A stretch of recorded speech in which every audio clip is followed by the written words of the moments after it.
Antoine du bar Le Shake and Smash. Écoutez, aujourd'hui, confinement oblige, je vais vous présenter comment réaliser un des grands classiques de la maison, donc chez vous, avec à peu près les mêmes produits. Donc tout de suite, on va déjà faire un tour de ce qu'on a. On va avoir ici du whisky. Ici, je vais avoir du gingembre, techniquement l'info. Alors j'ai pris le gingembre en poudre, ce que j'ai trouvé. Évidemment, avec du gingembre frais, c'est un petit peu mieux, mais ça fait l'affaire.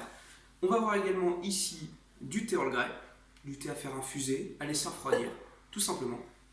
Un citron vert et enfin du sirop d'érable.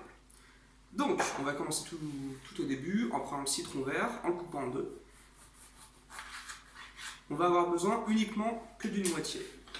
Donc si vous avez ceci, c'est génial, vous avez juste à le placer au milieu, vous appuyez et on va utiliser. Alors exceptionnellement, pour le citron, je ne vais pas utiliser le doseur parce que je sais, et en fait dans un citron vert, il y a environ 2 centilitres dans une moitié et 4 centilitres dans un citron total. Donc voilà, puis ça reste que dans une partie, donc c'est plus simple comme ça. On va également avoir le whisky. Donc là, on va pouvoir mettre une dose complète. Hop. Le thé. Donc on va mettre une dose et demie.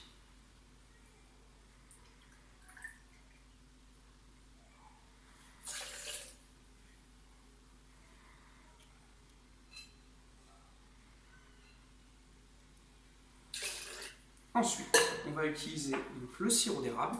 On va mettre également 2 centilitres comme le citron. Donc 2 centilitres, ça va être quasiment jusqu'en haut du doseur.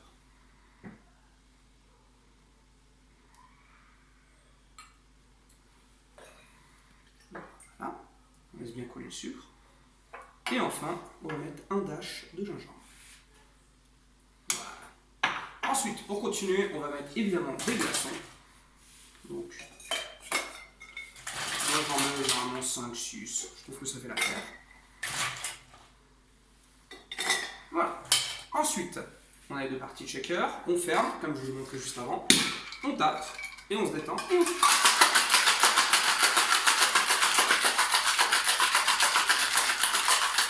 Ensuite, pour l'ouvrir, on tape sur le côté. Techniquement, ça s'ouvre au premier moment. Ensuite, on prend notre verre, on remet quelques glaçons.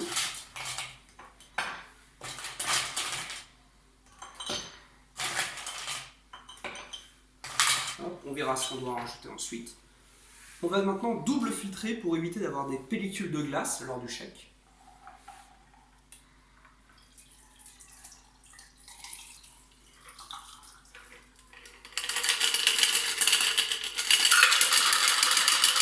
Voilà, on peut donc rajouter un glaçon encore.